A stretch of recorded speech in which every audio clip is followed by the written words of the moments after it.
बिस्मिल्लाहिर्रहमानिर्रहीम। अस्सलाम वालेकुम। कैसे हैं आप सब लोग? उम्मीद करती हूँ खैरियत से होंगे। आज जो मैं रेसिपी आप लोगों के साथ शेयर करने जा रही हूँ वो है एप्पल का जैम।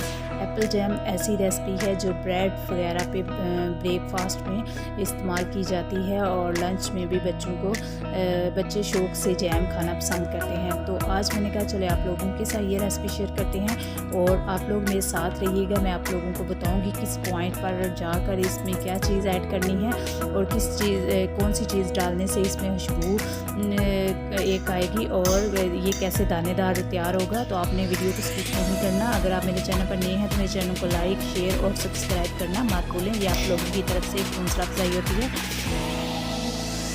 तो चलिए हम वीडियो बनाना स्टार्ट करते हैं। इधर मेरे पास है एप्पल मैंने लिए हैं 1 किलो। 1 किलो के हिसाब से हम रेसिपी को तैयार करेंगे।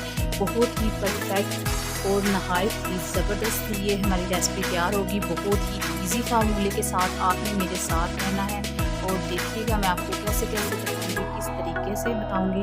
और सबसे पहले हम एप्पल का छिलका उतार लेंगे और जब तक मैं छिलके उतार रही हूँ साथ साथ मैं आपको इसके फ़वाइद भी बता देती हूँ कि एप्पल हमारे लिए कितना फ़ायदेमंद है और मुफीद है। ये दिल को ताकत देता है। दिल की घबराहट की सूरत में ताज़ा सेब या इसका मुरब्बा खाना नहायत ही मुफीद है। सेब के मुरब्बे से भूख बढ़ाता है। सेब का मुरब्बा भूख बढ़ाता है और इधर ख़ास तौर पे दोस्तों ये चेहरे की रंगत को निखारता है। जिगर के लिए बहुत अच्छा है। तो इसके बहुत सारे फ़ायदे हैं। मैदे को ताकत देता है। तो इधर मैंने सभी सेब के छिलके उतार लिए हैं और अब मैंने सेंटर से कट लगा लिया है। कट लगाने के बाद मैं इसके अंदर से ये बीज जो हैं और सहत पार्ट जो है इसको रिमूव कर लूँगी। तो जैसा आप देख रहे हैं मैंने इन सभी के अंदर से कट लगाऊंगी और इनके अंदर से बीज निकाल लूँगी। और अब मैंने एक बाउल ले लिया है और उसमें हमने पानी डाले। पानी हमने क्यों डाला है ये आप लोग ज़्यादातर जानते ही होंगे, क्योंकि सेब बहुत जल्दी काला हो जाता है और इसके कालेपन को बचाने के लिए हमने पानी डाला है ताकि ये जल्दी से काले ना हो। इसी तरह मैंने सभी सेब को काट लिया है और अब मैंने एक पैन ले लिया है और इस बर्तन के अंदर मैं ये सेब जो कटिंग किए थे ब्रीक मैंने कटिंग कर ली थी ताकि हम इनको गलाने में इतनी मुश्किल पेश ना हो। तो अभी मैं सभी इसके अंदर डाल दिए हैं। अब मैं इसमें डालूंगी पानी मैंने 1 गिलास डाला है। कप के हिसाब से आप 2 कप भी डाल सकते हैं और मेजरमेंट की जाए तो इसमें 500 मिली ml पानी डाला है। अब और ये देखें इधर मैंने पानी इसका अच्छे से खुश्क कर लिया था और पानी हमारा खुश्क होने के बाद ये गल चुके हैं। अब मैंने एक ब्लेंडर जग ले लिया है और उसमें हम इसको 1 मिनट के लिए ब्लेंड कर लेंगे।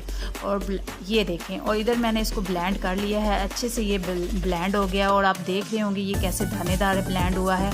और जब भी हम इसको ब्लेंड करते हैं तो कभी भी हमारा जो एप्पल है वो बिल्कुल ऐसे क्रीमी फॉर्म में आ भी जाए तो फिर भी इसमें एक दानेदार दाना रह जाता है। देखिए बहुत ज़बरदस्त सा ये दानेदार सा हमारा ग्राइंड हो चुका है और अब हमने दोबारा इसी बर्तन में डाल लिया है ताकि। और अब मैं इसमें डालूंगी शुगर मैं इसमें डालूंगी 1 किलो के हिसाब से इसमें शुगर जाएगी आधा किलो शुगर मैं इसमें डालूंगी।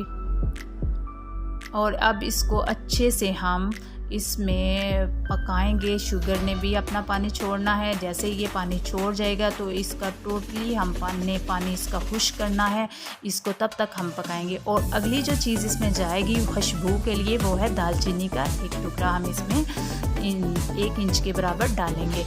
इससे बहुत अच्छा है कि जैम में खुशबू आती है और जायकेदार ये हमारा तैयार है। और अब अच्छे से मैंने इसका पानी को खुश्क कर लिया है। जैसे कि आप देख रहे हैं ये काफ़ी हद तक गाढ़ा हो चुका है और अभी हम मज़ीद इसको गाढ़ा करेंगे। और ये देखें अब हम इसको चेक करते हैं। देखना चेक करने के बाद आप देखिएगा कि ये बहुत अच्छा सा हमारा देखें अब इसमें से बबल्स बनना शुरू हो चुके हैं और ये गाढ़ा अच्छी हद तक ये देखें ये जैम हमारा हमने प्लेट को देखिए उल्टा पुल्टा भी किया तो फिर भी ये जैम इतना गाढ़ा हो चुका है कि ये बिल्कुल भी स्किप नहीं हो रहा और ना ही इसमें से पानी निकल रहा है। ये काफ़ी हद तक खुश्क हो चुका है।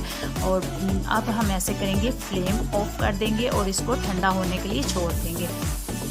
और जैसे ही ये हमारा ठंडा हो जाएगा, और इधर आप देख रहे हैं मैंने इसको ठंडा कर लिया है। ठंडा करने के बाद इसको एक एयर टाइट जार में डाल लें, या आपके पास कोई सी भी शीशे की बाटल है तो आप उसमें इसको बांट सकते हैं। मेरे पास ये जैम वाली बाटल थी तो मैंने इसी को अच्छे से खुश कर लिया। खुश करने के बाद मैंने इसमें जैम डाल दिया। देख सकते हैं आप, बेकरी से कई गुना बेहतर ये हमारा जैम घर में ही तैयार हुआ है और परफेक्ट। तो अब हम एक सैंडविच लेंगे और उस पर इसका टेस्ट करेंगे कि ये कैसा है। अभी तो ये फ़िलहाल हमारा थोड़ा सा जितनी देर ये थोड़ी देर पड़ा रहेगा, 3-4 घंटे के बाद ये असल फॉर्म में आ जाता है। ये देखें कितना ज़बरदस्त हमारा ये तैयार हो गया है। बिल्कुल भी आप नहीं चेक कर सकते ये घर में बना है या मार्केट से हमने लाया है। बिल्कुल मार्केट फॉर्म में ये तैयार हुआ है। अगर आप लोगों को मेरी रेसिपी अच्छी लगी, कमेंट्स बॉक्स में अपने कमेंट्स का इजहार कीजिएगा। अपना और अपने प्यारों का ख्याल रखिएगा। इंशाल्लाह मिलेंगे नेक्स्ट नई वीडियो के साथ। अल्लाह हाफिज़। दुआओं में याद रखिएगा। फ़ी मानिल।